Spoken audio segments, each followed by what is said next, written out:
And you're listening to the Critical Hour on Radio Sputnik. I'm Wilmer Leon, joined here by my co-host, Garland Nixon. Thank you, Wilmer.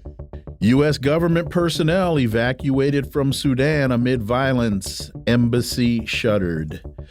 Amid growing violence in Sudan that has left hundreds of people dead, the U.S. military has successfully evacuated American government employees from their embassy in Khartoum. China has evacuated the first group of its citizens from Sudan to neighboring countries as the fighting continues. That was according to Beijing's foreign minister. And you've got British diplomats and their families. They've been evacuated from Sudan in a complex and rapid operation. That's what Prime Minister Rishi Sunak has confirmed. For insight into this, let's turn to our next guest. He holds the John J. and Rebecca Moores Chair of History and African American Studies at the University of Houston. He's one of the most prolific writers of our time. His latest book is entitled The Counter-Revolution of 1836, Texas Slavery, Jim Crow, and the Roots of American Fascism. Dr. Gerald Horne, as always, welcome back. Thank you for inviting me. So the standard narrative is as follows. Violence in Sudan between two opposing forces has seen deadly shooting and shelling in the capital city, Khartoum. The power struggle that erupted last week between the country's regular army and a paramilitary force called the Rapid Support Forces, or the RSF, has also affected other parts of the country. But this narrative, Dr. Horne, has a very organic kind of Civil War context to it. The analysis and the reporting doesn't really go into what's behind all of this, who's behind all of this, a la where is the United States' hand in fomenting this unrest. Is that fair for me to say, Dr. Horne? It is fair for you to say. In fact, I think that the answer to your question in terms of providing background obviously points up the need for conversations like the one that we're having. We don't necessarily expect the corporate media to provide these conversations. And with that, let me say that you are correct to suggest that there is considerable context and background that is missing. We've talked about it a number of times on these airwaves.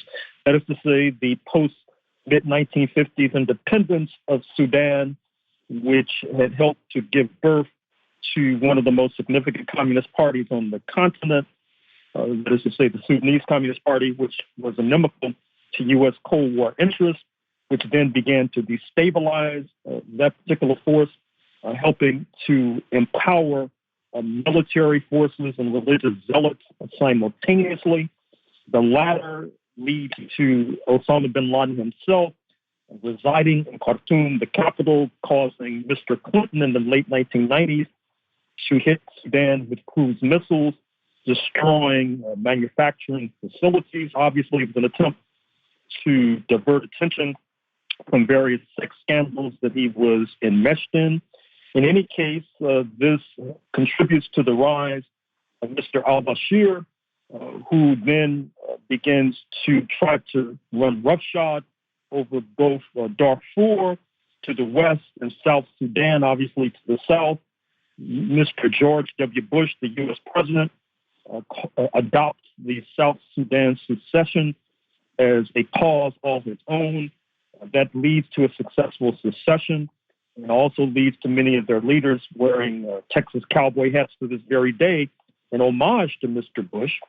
But it also leads, I'm afraid to say, to the rug being pulled out from Mr. al-Bashir, who is being summoned as we speak to the International Criminal Court in The Hague, which, as you know, tends to have a rather peculiar proclivity for going after leaders in Africa. In particular, the South Africans turned down the summons from the ICC when Mr. al-Bashir found himself in South Africa.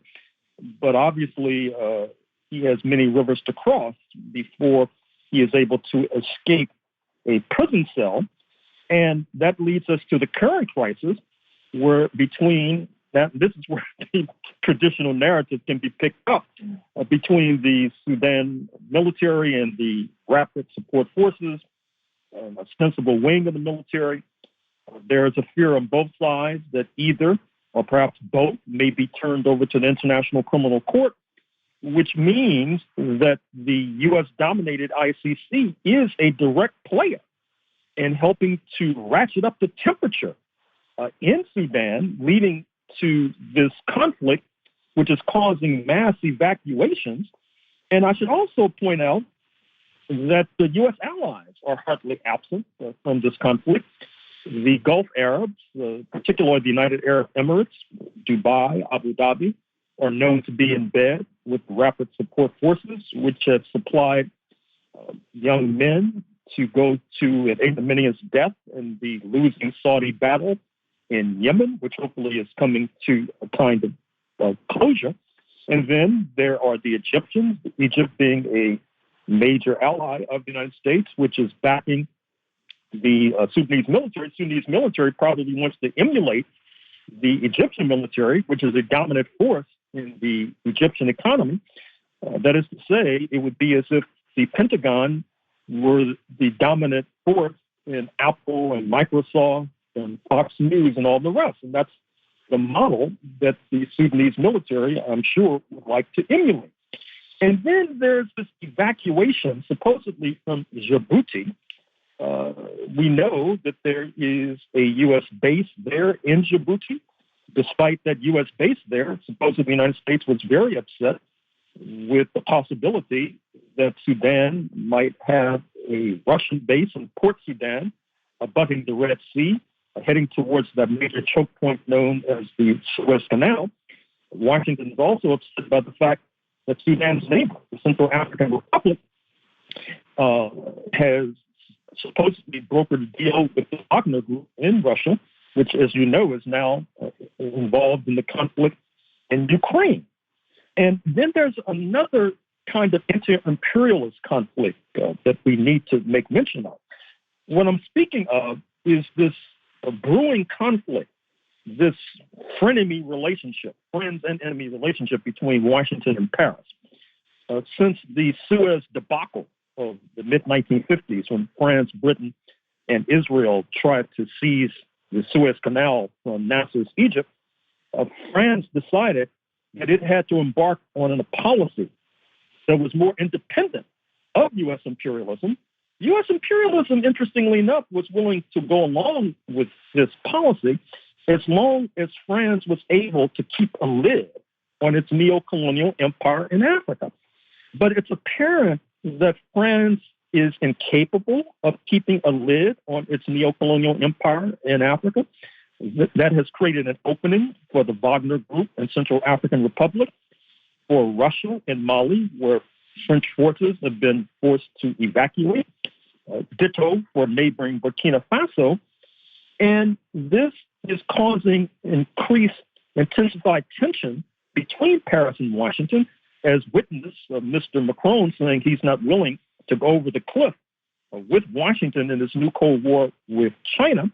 And of course, before that, Washington had stabbed France in the back by elbowing France aside from a lucrative nuclear submarine deal with Australia, and instead brokering this AUKUS agreement. Australia, United Kingdom, United States, and of course, it could have been AUKUS, France, Australia, United Kingdom, and United States, but I guess that sounded too eerily similar to a kind of epithet. And so this is a deteriorating relationship between Washington and Paris. It is manifesting in the heart of Africa, and it's also manifesting, I'm afraid to say, in Sudan. Washington Post writes, the rapid expansion of Russia's influence in Africa has been a source of growing alarm to U.S. intelligence and military officials, prompting a push over the past year to find ways to hit Wagner's network of bases and business fronts with strikes, sanctions, and cyber operations, according to documents. Wagner Group surges in Africa as U.S. influence fades. It certainly appears that AFRICOM is not living up to what they want. Well, there's no diplomacy involved. It's simply brute force. Your thoughts, Dr. Horne? Well, once again, it's important to put that story in both a global context and an Africa context. In the context of global politics, as noted, France is incapable of keeping a lid on its neo-colonial empire in Africa. That's the import of what's happening in neighboring Chad, where, by the way, Sudanese refugees are now piling into that western neighbor of Sudan. Recall that a couple of years ago, the leader, Idris Deby, was killed leading troops from the front in a constitutional workaround. That is to say, something that was irregular constitutionally. His son took over, and rather than raising a ruckus, France endorsed this policy. But what's happening is that Chad now is veering away from the European Union. You know, I'm sure, that there have been exchanges of harsh words between N'Djamena and Berlin, including the expulsion of diplomats. Now, this can be laid at the doorstep of the ham-fisted diplomacy of the German foreign minister, Madame Baerbock, who, by the way, in a maneuver that we all should be concerned about, given what we know about the 20th century, diplomatic relations between Germany and Russia have virtually broken down with tit-for-tat expulsions of diplomats. That does not augur well, I'm afraid to say. And if Chancellor Scholz had any sense, he would sack Madame Baerbock. But it's important to point out, once again, to put this in a global context, that this failing enterprise in Ukraine is causing a lot of consternation, not only in Berlin, not only in France, but also in Washington. Pay close attention to the fact that the former acting director of the CIA, Mikey Morell, has just thrown under the bus the current Secretary of State, speaking of Antony Blinken, when Mr. Morell testified that with regard to this letter signed by 4 dozen plus intelligence operatives during the 2020 election campaign against Mr. Trump that exonerated Hunter Biden, the president's troubled son, saying that his laptop, which had all sorts of scandals embedded in it, was that was a product of Russian intelligence. Mr. Morell said that was Antony Blinken's idea. And we have not heard the last of this story. The New York Post is all over it, as well as other right-wing organs. And speaking of the New York Post, which is controlled by the Australian-American billionaire Rupert Murdoch, they've just sacked their number one commentator, speaking of Tucker Carlson, who it was thought was a real kingmaker. And I think that reflects the kind of dissonance and the kind of turmoil that's rocking the United States, that's rocking Washington.